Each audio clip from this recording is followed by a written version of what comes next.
করতে আসছে নতুন ড্রোন ক্যামেরা। বর্তমানে জলদাপাড়া এবং গরুমারায় মোট 10টি ড্রোন ক্যামেরা থাকলেও জলদাপাড়া ন্যাশনাল পার্কে নজরদারির কাজে সক্রিয় রয়েছে 5টি ড্রোন।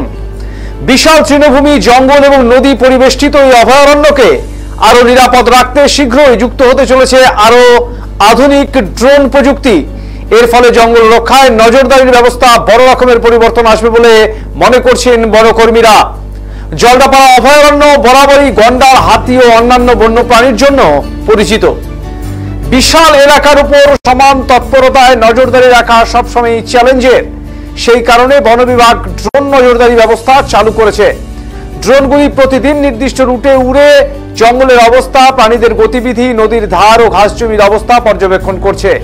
দ্রুত শনাক্ত করা সম্ভব হচ্ছে শিকারীর গতিবিধি, বেআইনি প্রবেশ, বনাঞ্চল ক্ষতির মতো ঘটনাও। নতুন ড্রোন যুক্ত হলে গতি ও সক্ষমতা দুদিকেই বৃদ্ধি পাবে। বন দপ্তরের তরফে জানা যায়, আগে যেখানে শুধুমাত্র গাড়ি, হাতি বা পায়ে হেঁটে বন টহল দেওয়া হতো, সেখানে ড্রোন যুক্ত হওয়ায় নজরদারি আরো নিখুঁত ও দ্রুত হয়েছে। মাটির উপরে চলা টহলের পাশাপাশি আকাশপথে নজরদারির ফলে এখন যে কোনো সন্দেহজনক নড়াচড়া তৎক্ষণাৎ ধরা পড়ে।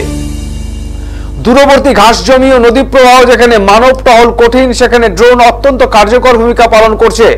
নতুন ড্রোন যুক্ত হওয়ার পর অভয়ারণ্যের নিরাপত্তা ব্যবস্থার আরো গতি আসবে।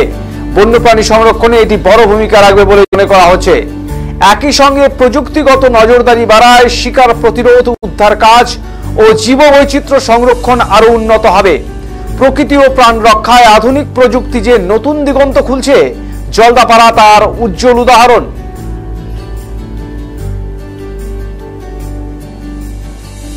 এ বিষয়ে জলদাপাড়ার অতিরিক্ত বন্যপ্রাণ আধিকারিক নবীকান্ত ঝা জানান, বিজ্ঞান ভিত্তিক নজরদারি ব্যবস্থাকে প্রতিনিয়ত আধুনিক করে তোলা হচ্ছে। ড্রোন নজরদারির ফলে অল্প সময়ে বৃহৎ এলাকা পর্যবেক্ষণ করা সম্ভব হচ্ছে। মাঠ পর্যায়ে টহলের পাশাপাশি আকাশপথে নজরদারি কার্যক্ষমতা বহুগুণ বাড়িয়েছে। তিনি আরো জানান, আগামী কয়েক মাসের মধ্যে আরো কয়েকটি উন্নত প্রযুক্তি ড্রোন ক্যামেরা আনার পরিকল্পনা রয়েছে। নতুন ড্রোনগুলি যুক্ত হলে বনাঞ্চলের প্রায় সম্পূর্ণ অংশ নজরদারির আওতায় আনা সম্ভব হবে। এতে শিকার রোধ, জরুরি উদ্ধার কাজ এবং বন্যপ্রাণী পর্যবেক্ষণ আরো দ্রুত ও নির্ভুল হবে বলে তারা আশা করছেন।